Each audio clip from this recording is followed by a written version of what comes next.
Hey there, everyone. How you doing today? I just want to give you a taste of what happens inside our private Facebook group called One Rental at a Time Works. Again, One Rental at a Time Works is a private group just for students of how to get started one rental at a time. It's a place to ask questions. It's a place to share deals, experiences, wins, losses, and just generally have a good time.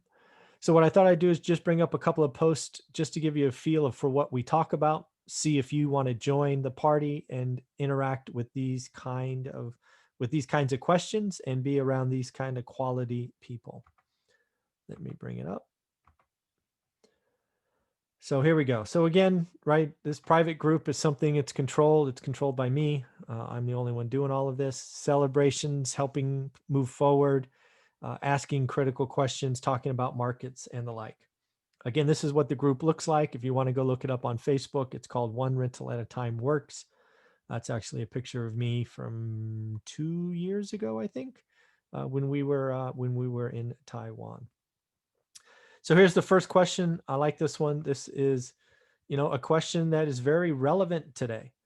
At what point, basically, would you do a deal with tenants? Right today, there's tenants. There's the eviction moratorium. Would you buy a deal? If you're going to buy a deal with tenants, do you want a discount? What do you want? I've said a couple of times that, it's going to have to be a hell of a discount for me to take on that liability. But, what would you do? So I'll read it for you just in case you're listening on a podcast. At what point would you consider buying a rental with a tenant in it in California where eviction challenges abound? I found a group of 6 single family properties, all with under market rent. That's also a problem in California because of rent control, not only tenant evictions. Deferred maintenance and tenants paying that are for sale off market. Current value on the bunch is 1.2 million. Wow, that's 200K a home. That's pretty expensive. Well, maybe not. I don't know. $185 a square foot. If rehab, the 6 would be worth 1.5. Okay, so you see 50K value there. 1% rule based on rents only puts the value at 412. Thinking of offering 100K a house or roughly 92 a foot at 600. These are C minus D houses and B minus C areas. My intent is to buy them and turn around and sell them to an investor who wants to go the distance on them. Thinking of offering them 120 to 130 a square foot, 785, 850, either as a package or peel them off individually, or just keep them all and raise rents until they move out or don't pay and rehab them. Thoughts? Well, a couple of thoughts. Just again, I guess my thoughts on this is 1.2 is 200K a house for what I'm guessing I'm looking at is overpriced.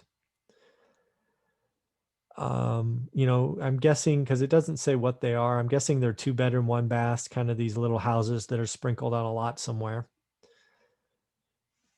God, I don't know. I guess 100K a house would make sense in today's market for sure. I don't know what the rents are. I don't know if this is in Fresno or some other part of Central Valley. But yeah, it's I don't know. I think I'd pay 100K a house. I'd probably offer 90, 540, and then go up to 6. I don't know. Depending on the condition, the tenants, I don't know if, again, that makes sense for an acquisition to me. I don't know if, because this looks like a wholesale deal, if I would go higher than that. But again, I don't know enough details to see. But I think at 600K, 540 to 600 is probably where I would be. That would be enough of a deal to deal with tenants, evictions, rent control, maintenance. Kind of a nightmare, right? It's a horrible time to own those. Yeah, 1.2 is that's just a joke, in my opinion. Again, I know nothing other than this note, so keep that in mind. Another thing you're starting to see on the post is the group grows, is people are just putting stuff out there, asking thought-provoking questions. I found this one interesting. First off, I don't think you can't call me a Dan Pena fan. I think he's just always angry. He's just always yelling, screaming, swearing. I don't like that. energy that he puts out. It's kind of concerning to me. But the quote down here below is interesting, right? If you don't work 100 hours a week, basically sacrifice. In my opinion, and again, I replied to this. This one has a lot of comments. I think there are extremes. Again, what do I talk about on this channel, right? Full-time employees. And I'm asking you to spend 10 or 20 minutes a day building a portfolio. I don't think you have to spend 100 hours. I don't think you have to sacrifice that much. I mean, some of my greatest regrets are some of the experiences I missed. And it's not Disneyland trips or, lake trips or whatever, but, just, hey, we didn't go for a walk. We didn't, I don't know, go see a movie or jump rope, or just those little experiences that I missed out with our daughter that I now look back on. Again, I think this approach, this quote by Dan Pena, is probably purposely in your face. I believe there is some kind of work-life balance. There's time is the only thing you can't get back, folks. Time with your kids, time with your family. Again, that's why I talk about bust your ass during the day, be a good employee, get a raise, sacrifice, don't blow your money, but also don't pass up on going to see their concerts or their sporting events or whatever. It's you don't want those regrets, trust me. Here's some hard questions, right? These are things to think about. We're now 12 months, almost 8, talk about going 18 months in this crisis. Would love to hear you all thoughts on this. I started seeing some potential deals come up and keep hesitating on pulling the trigger until I know for sure that a new tenant can't live there indefinitely by taking advantage of the system. Thoughts? Unsure if I'm overthinking the worst case scenario.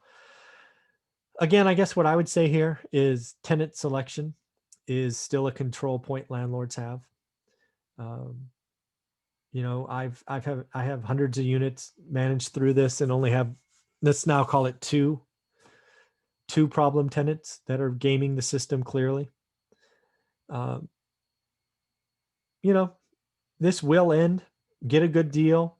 I don't think, to the first question on this, I don't think I would buy a house with a tenant in it because I didn't qualify them. I didn't do that. If I was a new investor, I would only buy vacant homes.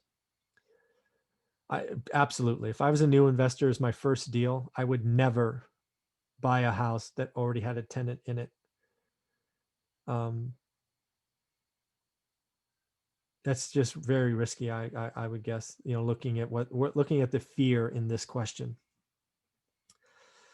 A lot of talk about the affordability index. It's something obviously I follow. This is the California Association of Realtor. There's a link to it. There's basically a question of is there a correlation between the affordability index and markets where you can find yielding properties? I've been getting negative yields in North County and San Diego. Maybe it's lack of supply, or maybe I should look somewhere else. I was thinking that affordability index may narrow down which market to look at. Affordability index is interesting information. Well, you have to go in and look at the affordability index. It's basically a combination of 3 factors. One is price, one is average income, and then one is obviously payment or interest rate. So I have never used the affordability index to pick markets. I use it to tell me when to buy and when to sell, when it's safe to buy and when to get the hell out.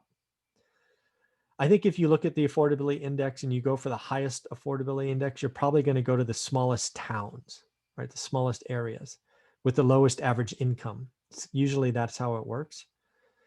There are hot markets, right? San Diego's hot, right? It's very owner occupied. Maybe instead of looking in San Diego, and again, I don't know anything about San Diego other than it's wonderful weather. What's a town an hour away from San Diego? I don't know, but these are things to think about. Again, remember my story in our book. We spent a year looking in the Bay Area and it never worked. Everything was negative. So we had to go somewhere else. I didn't go to Fresno right away. I spent a year looking in the Bay Area and then I had to go somewhere else. This picture's funny. This is actually a live video. It's funny when the screenshot was taken. Remember, we do live Q&As just for our students, just in the Facebook group. So if you want to come in, very tight group, usually 20 or 30 people on any one call. That's the place to be. It happens 9 a.m. Pacific on Saturday, and it just started right in our Facebook group. And again, to get a part of this group, you got to join the course. It's called How to Get Started One Rental at a Time. There's a link below. If you do buy it and you're on Facebook, make sure you join the Facebook group. All right, everybody. Thanks. Have a wonderful day. Bye.